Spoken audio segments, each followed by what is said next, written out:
Bollywood silver screen presenting night at the museum. कहानी की शुरुआत में हमें लैरी नाम के एक आदमी को दिखाया जाता है जो अपनी जिंदगी में हर जगह असफल है। आज वो अपने बेटे के स्कूल में करियर डे भी मिस कर चुका है, इसीलिए वो अपनी एक्स वाइफ के घर जाता है। दरअसल उसका और उसकी वाइफ का डाइवोर्स हो चुका है। यहाँ पर वो अपनी एक्स वाइफ के बॉयफ्रेंड से मिलता है जिसका नाम डॉन है, जो कि एक इम्प्रेसिव पर्सनैलिटी का मालिक होता है। वो देखता है कि उसका बेटा उसकी तरह नहीं बल्कि डॉन की तरह बनना चाहता है। इस बात से लैरी को बहुत दुख होता है क्योंकि वो अपनी पर्सनल और प्रोफेशनल दोनों लाइफ में पूरी तरह से हार चुका है। पर लैरी किसी तरह से म्यूजियम ऑफ नेशनल हिस्ट्री में नाइट गार्ड की जॉब को हासिल कर लेता है। क्योंकि उसके पास करने के लिए कुछ भी नहीं है तो फिलहाल के लिए उसे ये जॉब भी अच्छा लगता है। यहाँ म्यूजियम का बिजनेस बहुत ज्यादा डाउन होता है, इसीलिए ये डिसाइड किया गया होता है कि जो पिछले 3 ओल्ड गार्ड हैं उन तीनों को नौकरी से निकाल दिया जाएगा और अब सिर्फ यहाँ पर लैरी ही जॉब करेगा। लैरी उन तीनों गार्ड से मिलता है जो उसे म्यूजियम की कीज देते हैं, साथ ही एक इंस्ट्रक्शनल मैनुअल भी। वो लैरी को कहते हैं कि रात को कुछ लाइट्स ऑन ही रहने देना और किसी को भी यहाँ से बाहर मत जाने देना। लैरी को उनकी बात समझ में नहीं आती और वो तीनों के तीनों गार्ड्स यहाँ से निकल जाते हैं और अब इस पूरे म्यूजियम में लैरी अकेला है। आज रात उसकी फर्स्ट ड्यूटी है। जब लैरी रिसेप्शन पर बैठा होता है तभी उसे एक अजीब सी आवाज सुनाई देती है और जब वो अंदर जाकर देखता है तो उस जगह पर जहां पर डायनासोर का स्केलेटन था वो जगह खाली होती है। लैरी देखकर पूरी तरह से हैरान हो जाता है। वो घबराता हुआ धीरे धीरे आगे बढ़ता है और अगले पल उसके सामने वो डायनासोर जिसका स्केलेटन गायब हुआ था पूरा का पूरा खड़ा होता है। वो लैरी के पीछे भागने लगता है। लैरी भी उससे भागता है पर लैरी को एहसास हो जाता है कि वो डायनासोर उसे मारना नहीं चाहता बल्कि उसके साथ खेलना चाहता है। लैरी समझ जाता है कि यहाँ पर कुछ न कुछ गड़बड़ है। उन तीनों बूढ़े गार्ड्स ने जो उसे मैनुअल दिया था वो उसे पढ़ना शुरू कर देता है जिसमें लिखा होता है कि अफ्रीकन मैमल्स को लॉक्ड रहने देना है, उन्हें किसी भी हालत में बाहर नहीं आने देना। साथ ही कैपुचिन मंकी जो कि बहुत ही शरारती है उससे होशियार रहना है क्योंकि वो कीज चुरा लेता है। लैरी अब अफ्रीकन मैमल्स को देखने जाता है। वो देखता है कि उसके सामने शेर है।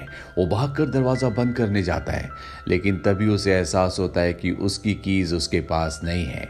दरअसल वो उस मंकी ने चुरा ली होती है। लैरी जब उससे कीज मांगता है तो मंकी उसका मजाक उड़ाता है।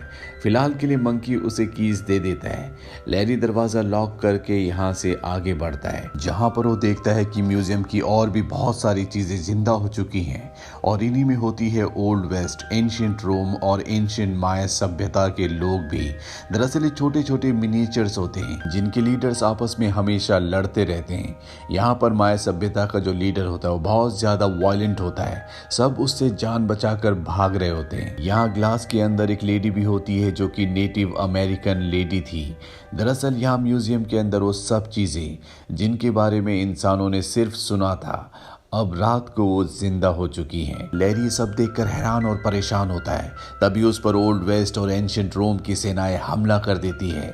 इससे पहले कि वो लैरी को नुकसान पहुंचाते यहाँ पर एक आदमी घोड़े पर आता है और लैरी को अपने साथ बचा कर ले जाता है और ये होते हैं रोजवेल्ट जो कि अमेरिका के 26th प्रेसिडेंट थे। वो लैरी को बताते हैं कि 1952 में यहाँ पर एक इजिप्शियन फेरो की मम्मी को लाया गया था जिसके साथ एक मैजिकल टैबलेट भी थी। उस टैबलेट की पावर से हर रात को म्यूजियम की हर बेजान चीज जिंदा हो जाती है। पर ऐसा तब तक होता है जब तक सूरज ना निकले। सूरज निकलने के बाद सब चीज पहले जैसी हो जाती है। अगर कोई भी यहाँ से बाहर चला गया तो सूरज निकलने के साथ वो धूल में मिल जाएगा, यानी कि वो बेशकीमती चीज जिसे इस म्यूजियम में रखा गया है वो पूरी तरह से नष्ट हो जाएगी। प्रेसिडेंट रोजवेल्ट लैरी से कहते हैं कि म्यूजियम में जितनी भी तबाही मची है तुम्हें उस सब को ठीक करना होगा। लैरी को एहसास होता है कि ग्लास के अंदर जो लेडी बंद है रोजवेल्ट उसे पसंद करते हैं। अब यहाँ पर वो 3 बूढ़े गार्ड भी आ जाते हैं जो पहले यहाँ पर जॉब किया करते थे। लैरी उनसे गुस्से में कहता है कि तुमने मुझे बताया क्यों नहीं कि यहाँ पर रात को हर एक चीज जिंदा हो जाती है। मैं इस म्यूजियम में एक पल भी नहीं रुकूंगा, मैं इस जॉब को नहीं करूंगा। और वो गुस्से से म्यूजियम से बाहर निकल जाता है। तभी वो देखता है कि वहां पर उसकी एक्स वाइफ का बॉयफ्रेंड डॉन और उसका बेटा है जो लैरी को उसकी न्यू जॉब के लिए कॉन्ग्रेचुलेट करते हैं। लैरी का बेटा लैरी को स्कूल में होने वाले करियर डे के लिए एक बार फिर से इनवाइट करता है। लैरी ये सुनने के बाद अपनी जॉब को दोबारा से कंटिन्यू करने का फैसला कर लेता है, क्योंकि वो चाहता है कि वो अपने बेटे का रोल मॉडल बने। वो अपने बेटे की नज़रों में एक नाकारा इंसान नहीं बनना चाहता। अब जो पुराना गार्ड होता है वो लैरी को बताता है कि तुम्हें म्यूजियम के बारे में सब कुछ रिसर्च करना होगा ताकि तुम उन सब को हैंडल कर सको। लैरी ऐसा ही करता है, वो लाइब्रेरी में जाता है और म्यूजियम में जितनी भी चीजें होती है वो उन सब के कैरेक्टर के बारे में, उनके नेचर के बारे में स्टडी करना शुरू कर देता है ताकि वो उन सब को आराम से कंट्रोल कर ले। लैरी एक बार फिर से नाइट शिफ्ट में जाता है। वो एक रिमोट कंट्रोल वाली गाड़ी में एक हड्डी को बांध देता है ताकि जब भी डायनासोर जिंदा हो तो वो उस हड्डी के पीछे भागे और लैरी को खेलने के लिए परेशान ना करे। वहीं वो उन जंगली आदमियों को जो आग जलाने की कोशिश करते हैं उन्हें एक लाइटर दे देता है, जिससे वो बहुत खुश हो जाते हैं। वो अपने आसपास यहाँ तक कि अपने बालों में भी आग लगा देते हैं, लेकिन लैरी उनकी आग को बुझा देता है। तभी मंकी लैरी की कीज को एक बार फिर से चुरा लेता है और एक विंडो भी खोल देता है। वहीं लैरी को दिखाया जाता है जो ओल्ड वेस्ट और एंशिएंट रोम के जो लीडर्स हैं उनकी लड़ाई को आपस में सुलझा रहा होता है, लेकिन वो चाहकर भी इन्हें कंट्रोल नहीं कर सकता। तभी लैरी देखता है कि एक जंगली इंसान मंकी से कीज लेकर खिड़की से कूद जाता है। लैरी उस जंगली इंसान को वापस बुलाने के लिए खिड़की के पास भागता है। तभी सूरज निकल जाता है और वो जंगली इंसान धूल में बदल जाता है। अब यहाँ पर सड़क साफ करने वाली गाड़ी आती है और उस जंगली इंसान की धूल को लेकर यहाँ से निकल जाती है। अब रात को क्योंकि म्यूजियम में आग लगी थी, इसीलिए म्यूजियम का जो सीनियर ऑफिसर होता है वो लैरी को उसकी जॉब से निकाल देता है। यहाँ पर लैरी का बेटा भी अपने दोस्तों के साथ म्यूजियम आया होता है और वो इस बात को सुन लेता है, जिससे लैरी के बेटे को बहुत ज्यादा हताशा होती है। पर लैरी भी इस जॉब को किसी भी कीमत पर छोड़ना नहीं चाहता। वो अपने सीनियर ऑफिसर से कहता है कि वो इस काम को अच्छे से संभाल सकता है, उसे एक मौका और दिया जाए। ऑफिसर उसे एक मौका और दे देता है। अब लैरी यहाँ पर म्यूजियम में काम करने वाली एक लेडी से मिलता है जो म्यूजियम में गिलास के अंदर बंद लड़की के ऊपर रिसर्च कर रही होती है, क्योंकि वो उससे बहुत ज़्यादा इम्प्रेस होती है। लैरी उसे बताता है कि रात को यहाँ पर हर एक चीज़ जिंदा हो जाती है। उस लड़की को लैरी की बातों पर बिल्कुल भी विश्वास नहीं होता। लैरी उस लड़के से कहता है कि जिस लेडी से तुम बहुत ज़्यादा इम्प्रेस हो, जो गिलास के अंदर बंद है, मैं तुम्हारी मुलाकात उससे करवा सकता हूँ, क्योंकि रात को वो भी जिंदा हो जाती है। उस लड़की को लगता है कि लैरी उसका मजाक उड़ा रहा है, इसीलिए वो नाराज होकर वहां से चली जाती है। लैरी को पता है कि उसका बेटा उससे नाराज है, इसीलिए वो अपनी एक्स वाइफ के घर अपने बेटे से मिलने जाता है। पर लैरी की एक्स वाइफ कहती है कि तुम अपने बेटे से ना ही मिलो तो अच्छा है, तुम्हारी वजह से उसे बहुत ज्यादा डिसअपॉइंटमेंट फेस करनी पड़ती है और अब मैं नहीं चाहती कि हमारा बेटा हर्ट हो। लैरी कहता है कि मैं वादा करता हूँ कि अपने बेटे को मैं म्यूजियम ले जाऊंगा जहाँ वो बहुत इंजॉय करेगा। अब लैरी अपने बेटे को लेकर म्यूजियम में पहुंच जाता है। लैरी ने अपने बेटे को बताया होता है कि 12 बजे यहाँ की हर एक चीज़ जिंदा हो जाती है, पर जब 12 बजते हैं तो वहाँ पर कुछ भी जिंदा नहीं होता, जिससे लैरी को अपने बेटे के सामने एक बार फिर से शर्मिंदा होना पड़ता है। लैरी पता लगाने के लिए अंदर जाता है, जहाँ वो देखता है कि पुराने गार्ड्स यहाँ से हर एक चीज़ को चुरा रहे हैं। दरअसल ये उनकी पुरानी प्लानिंग होती है। लैरी को उन्होंने इसीलिए अपॉइंट किया होता है ताकि वो चोरी कर ले और सारा इल्जाम लैरी के ऊपर आ जाए। और आज रात को म्यूजियम में कोई भी चीज जिंदा इसलिए नहीं हुई क्योंकि फेरो के साथ जो टैबलेट आया था, जो कि मैजिकल टैबलेट है, वो उन्होंने डिसेबल कर दिया था।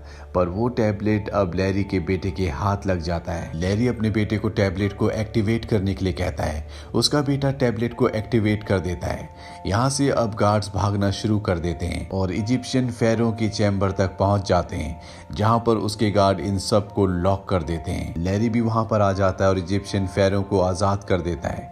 इजिप्शियन फेरो इंग्लिश बोल सकता है क्योंकि उसने कैम्ब्रिज यूनिवर्सिटी के रिसर्च सेंटर में कई साल गुजारे हैं, जहां पर उसके ऊपर रिसर्च हुआ करते थे। अब लैरी को म्यूजियम में हो रही तबाही को बचाना है, इसीलिए वो एक मोटिवेशनल स्पीच देता है और सबको कहता है कि हमें अपनी म्यूजियम को पुराने गार्ड से बचाना होगा, नहीं तो वो सब कुछ यहाँ से चुरा कर ले जाएंगे और ये दुनिया हमेशा के लिए खत्म हो जाएगी। अब 2 गार्ड्स को तो पकड़ लिया जाता है, पर एक गार्ड टैबलेट लेकर यहाँ से बाहर निकल जाता है और जैसे ही वो अपनी गाड़ी को स्टार्ट करता है तो वो देखता है कि उसके गाड़ी के जो टायर्स हैं वो पंचर हैं, जिन्हें मिनिएचर लीडर्स ने किया होता है। अब यहाँ पर प्रेसिडेंट रोजवेल्ट और ग्लास के पीछे वाली लड़की भी आ जाती है। अब गार्ड यहाँ पर घोड़े की बग्गी से भागना शुरू कर देता है, तभी वो प्रेसिडेंट से टकरा जाता है, जिससे प्रेसिडेंट की कमर के 2 टुकड़े हो जाते हैं। पर ग्लास वाली लड़की मेल्टेड वैक्स से उसकी कमर को जोड़ देती है और अब ये सब के सब उस गार्ड का पीछा करना शुरू कर देते हैं, क्योंकि किसी भी कीमत पर इन्हें टैबलेट को वापस हासिल करना होगा, नहीं तो म्यूजियम की दुनिया जो रात को जिंदा होती है वो हमेशा के लिए खत्म हो जाएगी। गार्ड अब टैबलेट को लेकर सेंट्रल पार्क के अंदर चला जाता है।